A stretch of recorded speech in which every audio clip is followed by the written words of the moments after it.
Hello everyone, this is Dong Li. I'm from the Channel Biological. Today, I'm going to talk about neutralizing antibody screening and validation in vitro. Neutralizing antibody screening is an initial but critical step for therapeutic antibody discovery.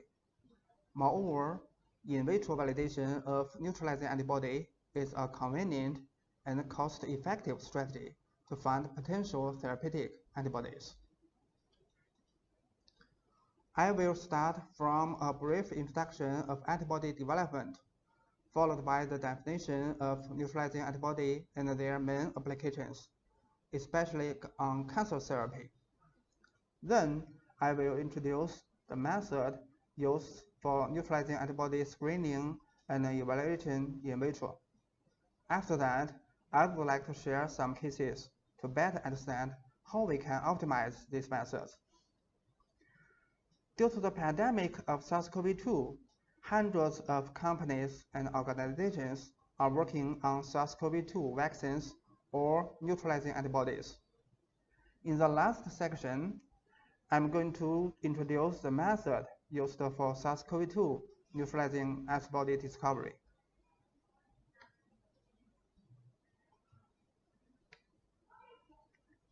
Antibody-based therapeutics started a new era for the treatment of various diseases, including cancers, immune disorders, and infections.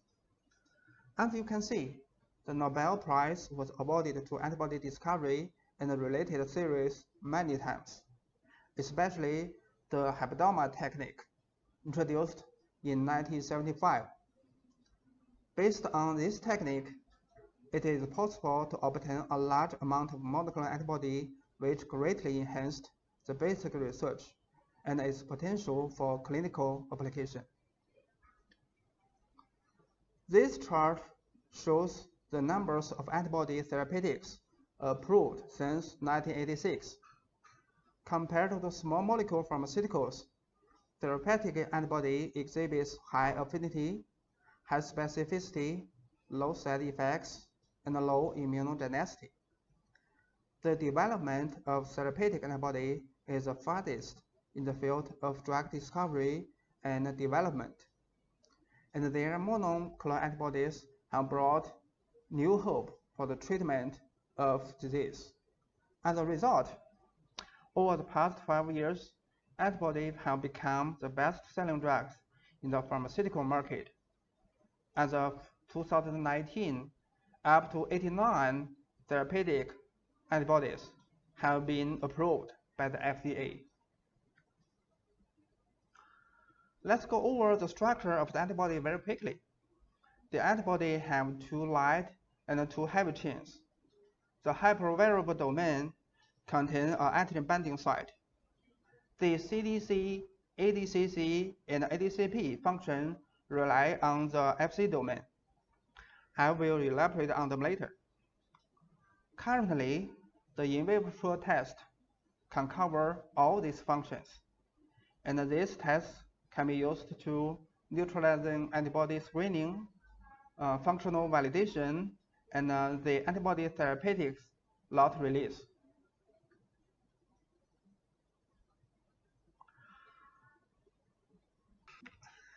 In cancer therapy, neutralizing antibody act on target cells by different mechanisms, which can be evaluated in vitro.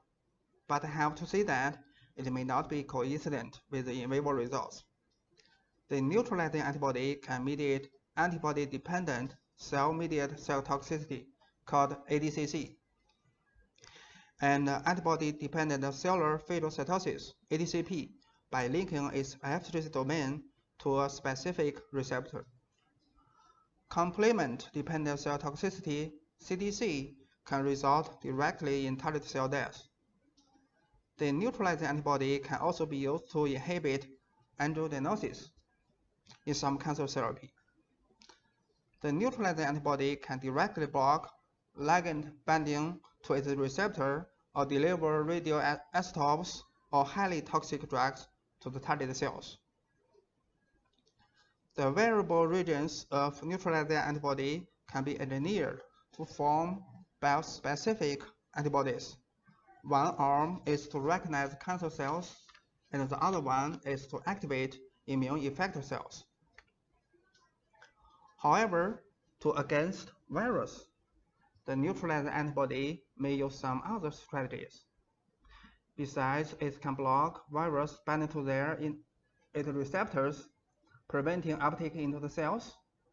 It can also prevent uncoating of the viral genomes or cause aggregation of the viral particles. In the past 4 decades, with the development of protein engineering and other technologies, therapeutic antibodies have made great improvement. The first antibody for the clinic is from mouse hybridoma, but it can trigger a very high immune response. In the chimeric antibodies, the constant domain was replaced by the human-derived sequences. The viral domain is about 33 of the structure is still from the mouse. In humanized antibody, up to 90% of the structure is from human being. Only the antigen binding site is still from the mouse. Furthermore, the field display techniques made it possible to obtain human antibodies.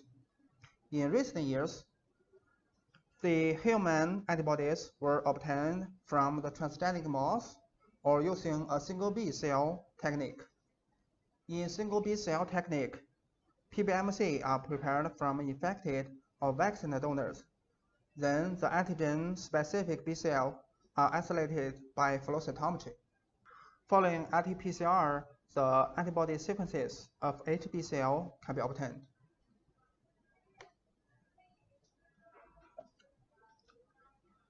So what methods can we use to validate neutralizing antibody in vitro? One is binding-based assay, the other one is bioactivity-based assay. In the binding-based assay, we can use competitive ELISA, antibody binding to its antigen using flow cytometry, and bio-macromolecular interactions. In bioactivity assay, besides neutralization, cell-based signal transduction, other functions such as CDC, ADCC, and ADCP can also be tested in vitro. And in recent years, reporter gene assay was adopted to validate the neutralizing antibodies. Here, I will introduce these assays one by one. Competitive ELISA is an easy and convenient assay for the neutralizing antibody screening. The receptor is coated on the plate, then the biotin conjugated ligand and different concentrations of candidate antibodies were added. Here, it shows S1 and S5 antibodies can compete with the ligand and inhibit its binding to the receptor.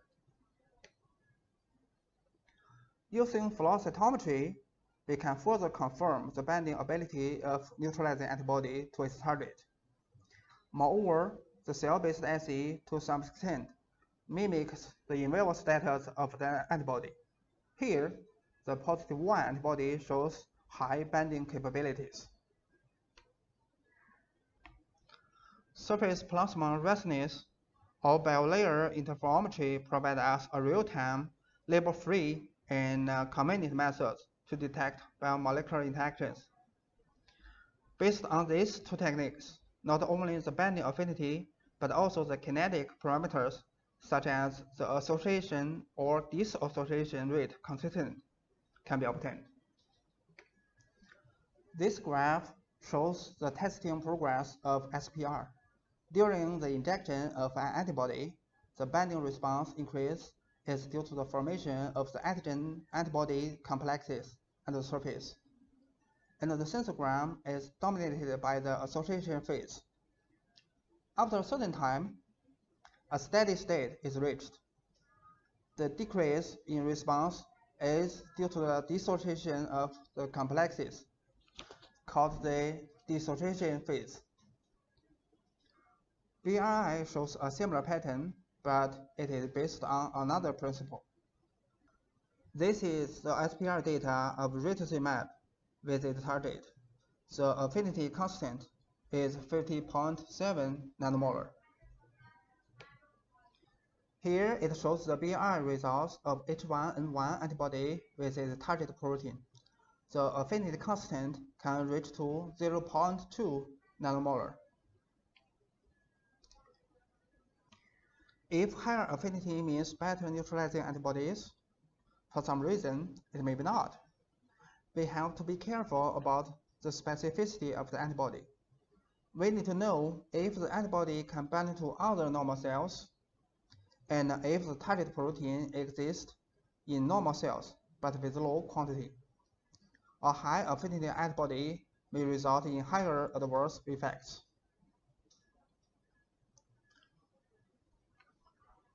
For antibody therapeutics, usually the CDC function is very important. We validated CDC functions of EGFR, CD20, TNF-alpha, and PD-L1 antibodies based on their own target cells. Sometimes, if there are no suitable cell line available, a stable cell line with a target gene expression is a good option. Here, we use the Vitro stable cell lines and the target cells. After neutralizing antibody bind to its target, the Fc domain will be activated, and then the immune effector cells are recruited, leading to the cell toxicity of the target cells. Originally, immune effector cells, such as PBMC and NK cells, were used for ADCC and ADCP functional assays. However, due to the size of these cells, it's very hard to keep the lot consistency. Moreover, it's very time-consuming. Now, based on the stable cell lines that can express Fc receptors, reported gene assay provides us a simple and accurate approach for this analysis. This slide showed the ADCC and ADCP data using a reported gene assay. Usually, negative control is required.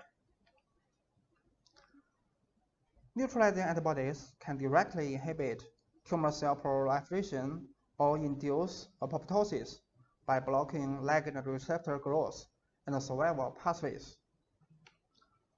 Tumor metastasis is very common in the clinic.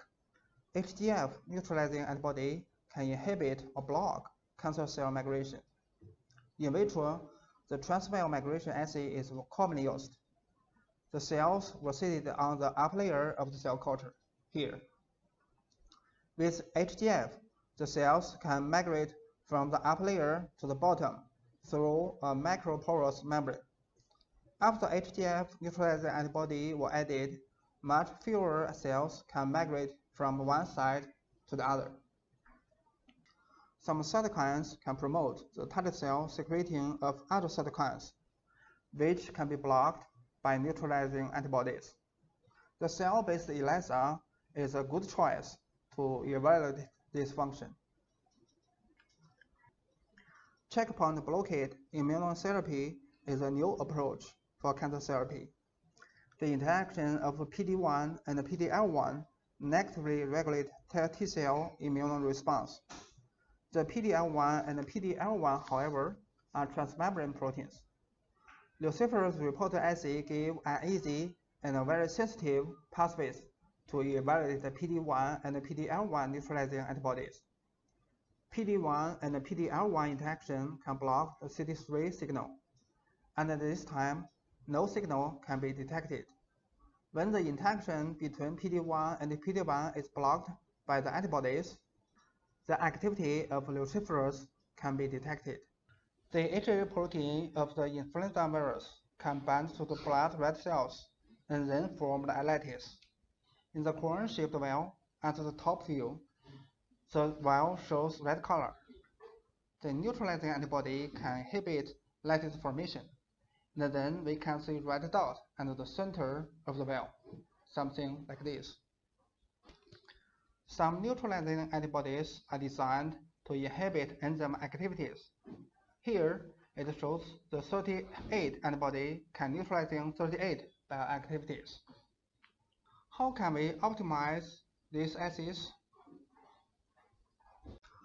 Finding a suitable cell line is very important in vitro assay. Moreover, the cell number has to be optimized to get an appropriate signal. Serum concentrations and cell culture time need to be modulated to enhance or decrease the signals. Sometimes, extra cytokines or chemicals need to be used. Changing substrate may get more steady and accurate data. The choice of endpoint readout is of high importance. Here, I will show some cases.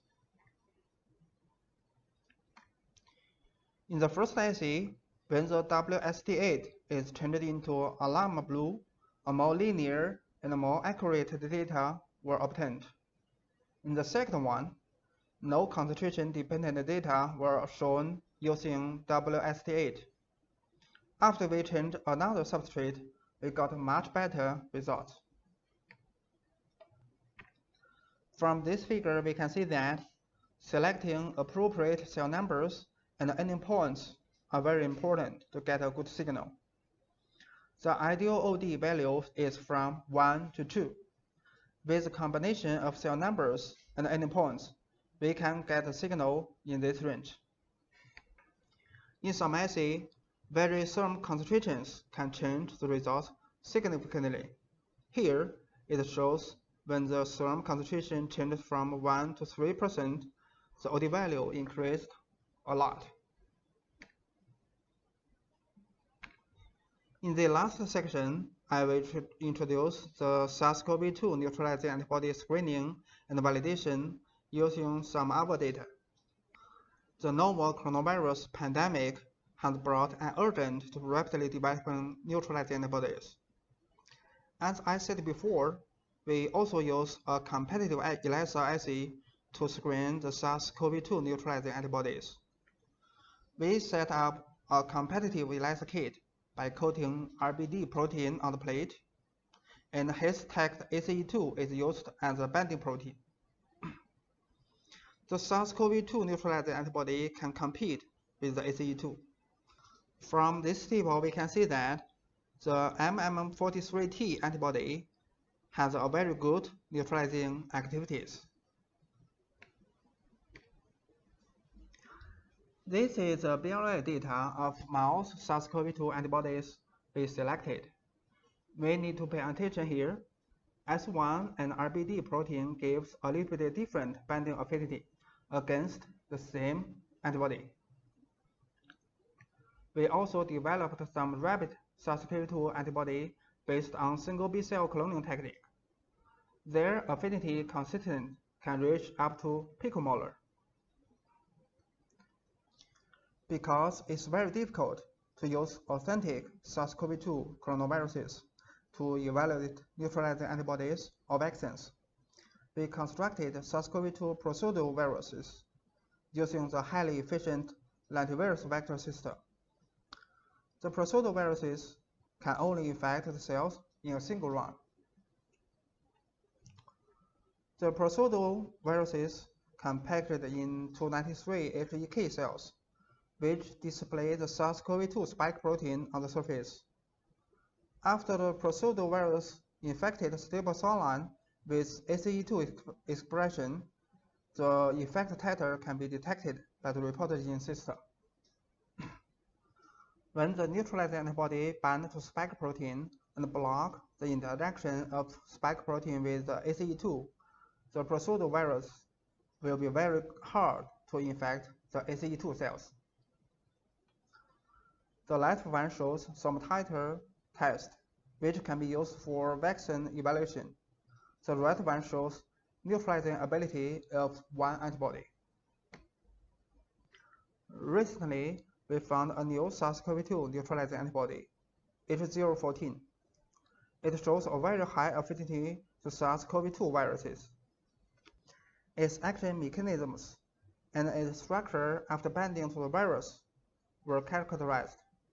Several days ago, the results were published on Science. Okay, that's all for my presentation. Thank you all for your attention.